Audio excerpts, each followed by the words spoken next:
galdera jadanik? Nire izan ojader, ideia transmititu nahiko zinuke festivalaren ogoita urte betetzen zat.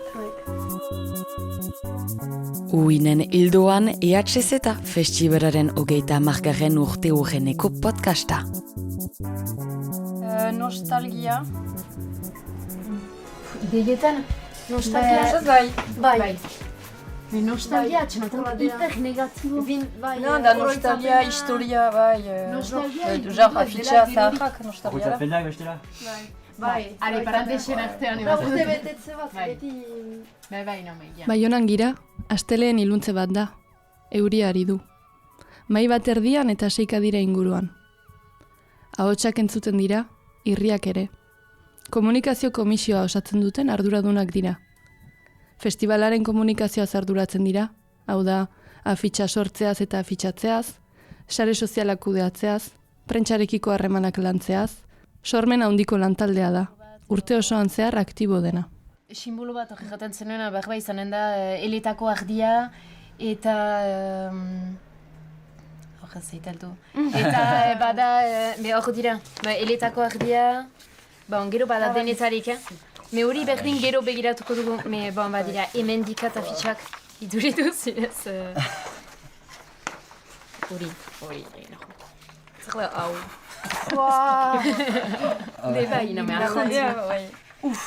Eta me ideia, ez nekien nian egin behar zen, afitx puskekin, gandan oitamak urtez izan diren afitxekin, simbolo bat edo buru bat edo la, edo Andrebes egitea simbolo bat eman dezagun... Ikur bat eta... Oitamak, zer nahi gaten dut, oitamak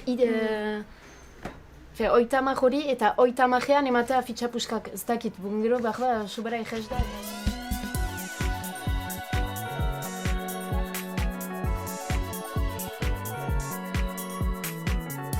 Salto bat egingo dugu 16 urte gibelera. 2010ean beste kide batzuek osatzen zuten komunikazio komisioa. Eta beste lantalde guziek bezala, dena prest zuten festivala hasteko. 2010eko uztailaren 2 zen, ostirala. Eta eletan aste hartzen festivalerako, besteak beste, talde hauek zeuden iragarrita. Gojira, Alfa Blondi, Kaze, Berritxarrak, Zea Maiz, Bizardunak, Jasita...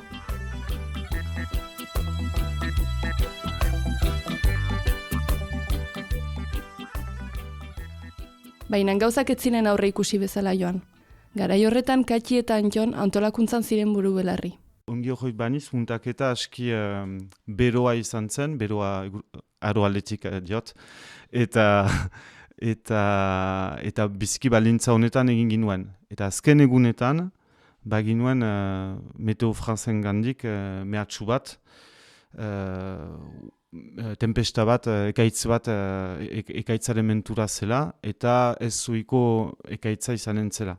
Beraz, beldur horrekin muntaketako azken egunak pasa genituen, eta azken eguna arte, eta egunean bertan aro edera berdin, eta Meteo Franzekin kasik ordu erdiro deika, janez segurzizte, ez dela deus gertatuko, Ez, bai gurak pixka bat babesten zaituzte, beraz zuen ondotik pasako da ekaitza ez kezkatu. Bostak aldera, pentsatzen bazirela bederen 2000 pertsona jaranik gunean, eta jendeat jumilka aparkalekutik heldu. Garaian aparkalekoa pixkatu juntzen, beraz autobus batzuek egiten zuten lotura. Eta 6etan hasi da haizea altxatzen, berriz Meteo Frantzia azken dei bat, zer gertatzen ari da, sentzen dugu zerbait larri urbiltzen dela, ezetz, eta hortik gutira kontzertua hasteko tantzen edo hasia zen. Eta momentu hortan, 6ak terditan janen nuke. Haizea eta euria alde guzietatik, bafleak zintzidikatuak zirenak horizontalean ziren, vertikalean izan ordez. Katxi Poxelu, eletako urteetan arduraduna. Gauza guziak aidatzen alde guzietarat. Ni estenak iberan nintzen, beraz urgentzia zen, jende guziak aterbean sartzea, karpa estea, karpa mugitzen zen, itxasuntzi bat bezala, parketa mugitzen zen ezker eskuin. Zinez, ahigarria zen, eta egiten aginon gauza bakarra, zen beha egoitea, ez ginakien, eta ikustea, mezeiten dugu jendeak ebakuatzen ditugu, sartzen ditugu furgoneta batean, eta emaiten ditugu eraikin batera, zen mementuko gauza, ez duzu eraz reakzionatzeko denborarik egia egan? Bulegotik atera eta aizearekin eta euriarekin ezin atera, eta hor pentsatu nuen segiran laguntzaile guziei kanpoan, aparkalekuan, zer jarri ziren jasaiten momentu berean. Impactu handiko ekaitza bat izan zen, baina lokalizatua zena justu EHZ-aren gainean. Ertuta distopia bat, imaginatzen duzu, marrazki bizidunetan, no ilun bat, pertsonaiaren gainean, hori zen. Jakinuen gero ezagun batzu mendian zirela, eta menditik ikusten zuten ekaitza hor lokalizatua.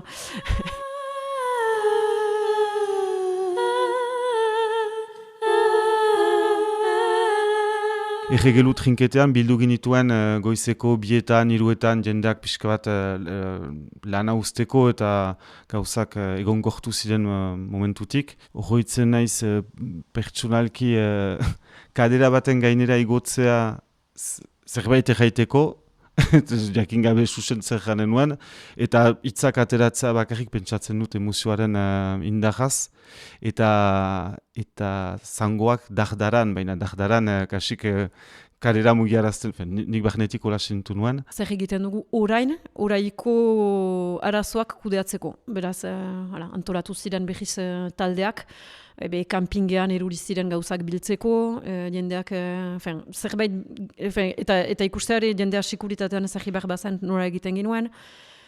Eta zen, ustiral gauekoa kudeatzea. Goizeko 9:00 Euskal Irratietan egunon.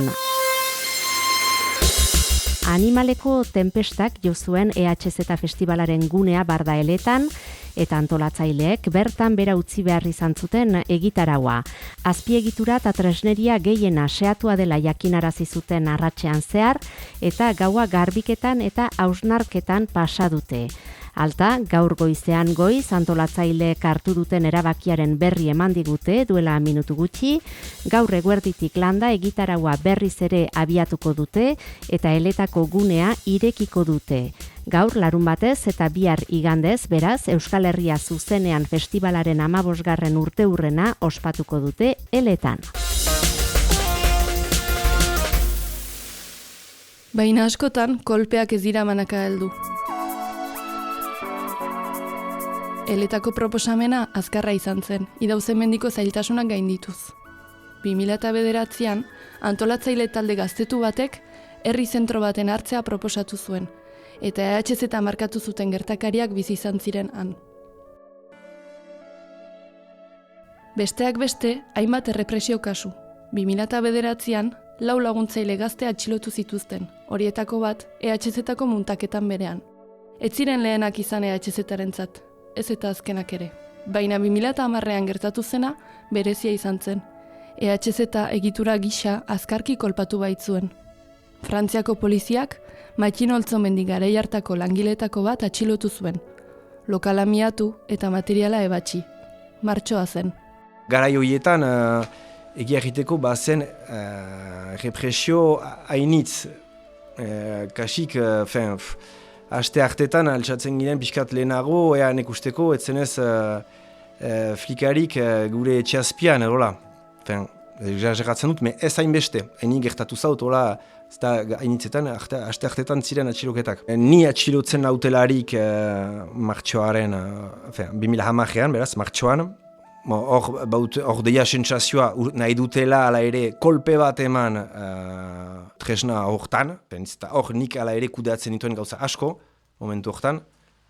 Besteekin, baina permanentean nintzela, teknika eta programazioa kudeatzen ditila. Eta gainerat, heldu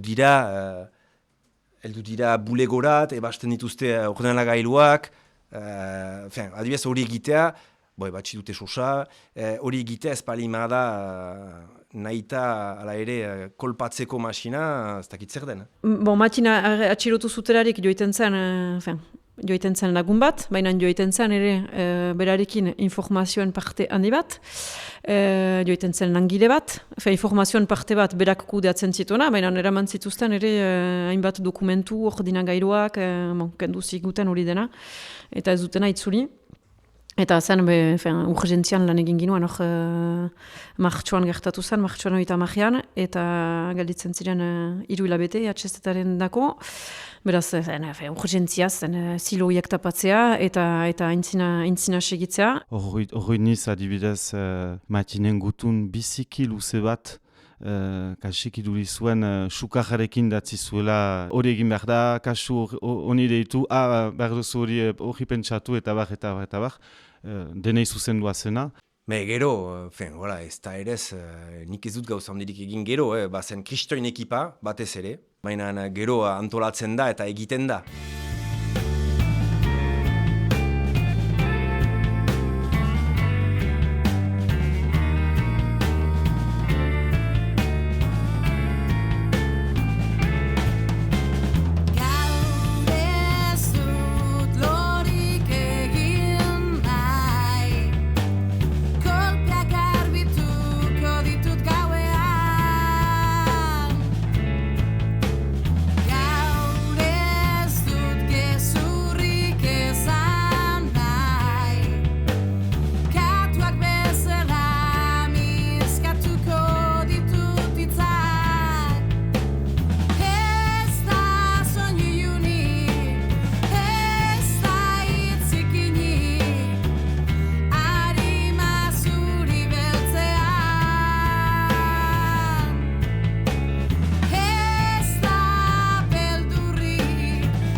Zauriak kantua. 2010ean bezala, 2014ko EHZ-etan ere aritu zen Zea Maixen eskutik. Zauriekin utzi baitzuten eleta EHZ-etako kideek 2013an. Bertzeak bertze, eguraldi txarrak eta errepresioak markaturiko urte zail horien ondotik. Usaian bezala, besta parte hartzailea baino lehen, prestaketa lanetan parte hartu dute 10 gazteek. Aintzineko urteetan, festivaleko gazte batzuek jasan duten zapalkuntzako neurriek edo jasko tempestaren desmasiek ez dute antolatzaileen elkartasuna eta naikeria ahularazi. Txomin Kataloina. Arazo horiek ez dutela niundik ere dudan ezartzen festivalaren funtsa eta guk dugun lan egiteko gogoa. Eta urtero festival bat proposatzeko gogo hori ez dugu sekulan galdu. Eskolegia zuzenean sortu denetik beste festival handi hainitz ere sortu dira inguruan konkurentzia egiten dutena, musika talden dinarazteko bereziki, baina azkenean etortzen diren artista gehienak festivalaren baloreri sentsibilizatuak direla erraiten dauku programazioaz arduratzen den Katik. Badira zonbait sentsibilizatuak direnak, adibidez aiam bezala, lan bateran amana izan baita oien dinarazteko, eta diten direnak gogoa dutelako olako festival batan parte hartzeko.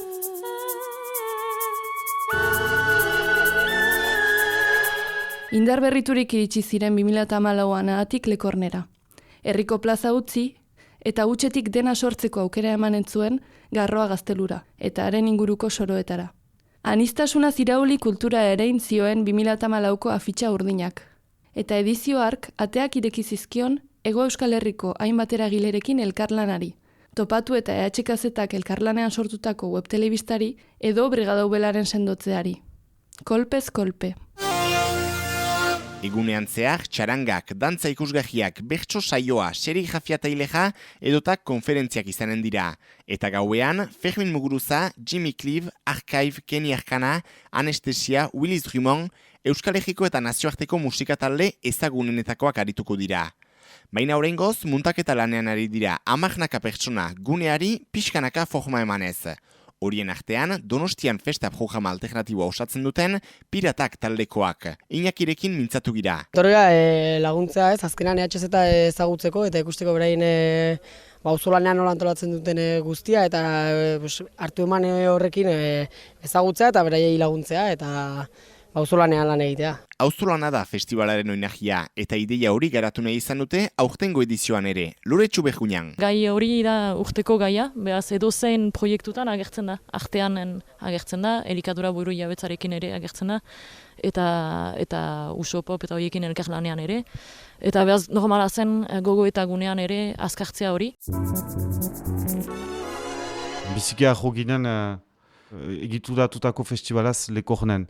Behar ba, pixkat handiegia zen, baina biziki polita zen, gaztelua, zelaia, aski konten ginen bai.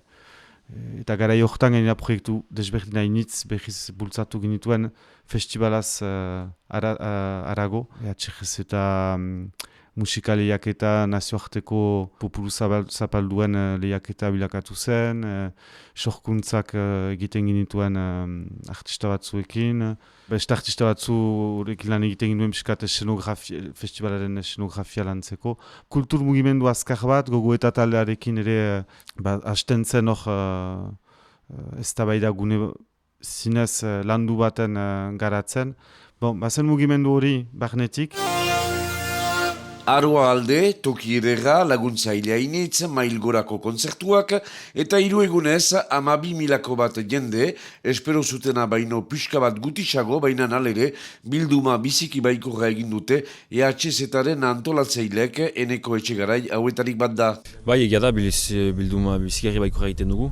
Biziki positiboa da, arlo guztietan egeran biziki ontsa funtzionatu du. Antolaketa aldetik ez da izan nola arazoan dirik nahiz eta gune behia zen eta teknikoki dena pentsatu behar zen. Jendeak erantzun du, laguntzaileek ere bai biziki. Biziki kontent guneren aldetik joko bera atxematea gaueko kontzertu eta eguneko programazioen artean. Biziki kontent espazio ezberdinak atxematea. Eta bizi kontent festivalak oraindik segitzea eta ongi segitzea gainera. Kolpez kolpe altxa behar izan da EHZ urte batzuetan, zauriak sendatuz eta ondokoak zainduz. Geldituz, hausnartuz eta berriz hasiz. Berriz hastea zariko gara helduden atalean.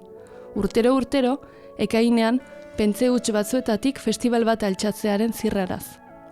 Baina ekaina iritsi artean, lanean jarraituko dute komisioek, programazioa osatzen, hornitzaileak deitzen eta afitxak diseinatzen.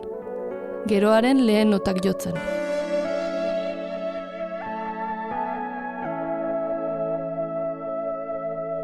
Uinen hildoan EHZ festivalaren 30. urte urreneko podcasta da.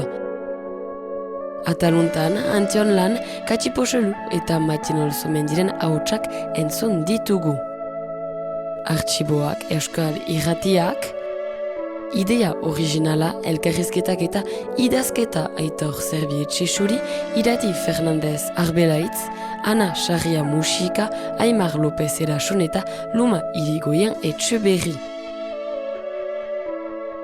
Musika komposaketa Aize Karrikaburu, Eskerrak Debrutegia Elkartea, Antxeta Irratia eta Intza Arrieta. Podcast hau Usurbilgo Udalak eta Jakin Fundazioak sustaturiko Joan Mari Torrealdai Bekaren 2. edizioari esker eginda. Uinen hildoan Euskal Herria zuzenean festivalaren podcasta.